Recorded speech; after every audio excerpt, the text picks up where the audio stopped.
আজকে আমি সর্ষে বাটা দিয়ে চারাপোনা মাছের ঝাল বানাবো। তার জন্য প্রথমে মাছগুলোকে নুন হলুদ ভালো করে মেখে নিয়েছি।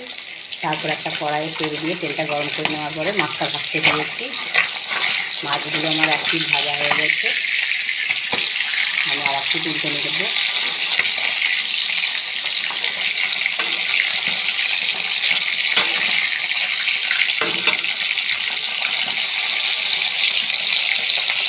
এইদিকে আমি একটা মশলা বানিয়ে নিই, সরষেটা পিষে নেবো। মাছগুলো আমার লাল লাল ভাজা হয়ে গেছে, এবার আমি তুলে নেবো। মাছ ভাজার তেলে আমি কালো জিরে ফোড়ন দিলাম। এরপরে কেটে রাখা টমেটো দিয়ে দিলাম।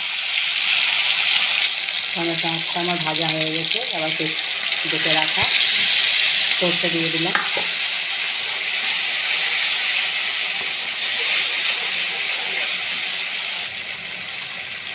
স্বাদ মতো নুন দিলাম, অল্প একটু হলুদ গুঁড়ো দিয়ে ভালো করে সব কিছু দিয়ে অল্প সামান্য একটু চিনি দিলাম। সরষেটা ভালো করে আমার কষানো হয়ে গেছে, এবার আমি জল দিয়ে দিলাম।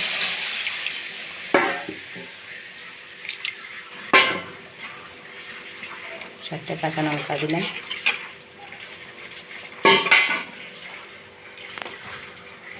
ভেজে রাখা মাছগুলো দিয়ে দিচ্ছি।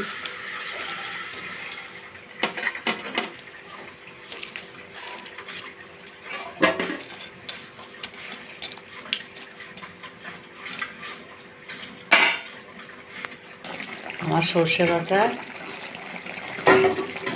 রুই মাছ হয়ে গেছে, এবার উপর থেকে আমি ধনেপাতা ছড়িয়ে দিলাম।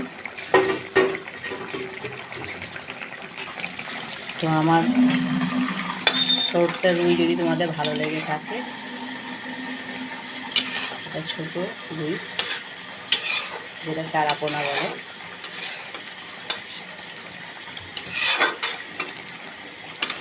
তো ভালো লেগে থাকে তো অবশ্যই একটু লাইক কমেন্ট শেয়ার দিয়ে পাশে থাকবে।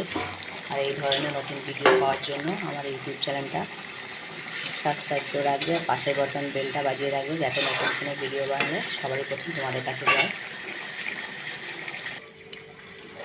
তো এই ধরনের ভিডিও পেতে আমার ইউটিউব চ্যানেলটা সাবস্ক্রাইব করে রাখবে। তো কেমন লাগলো কমেন্ট করে জানাতে ভুলবে না।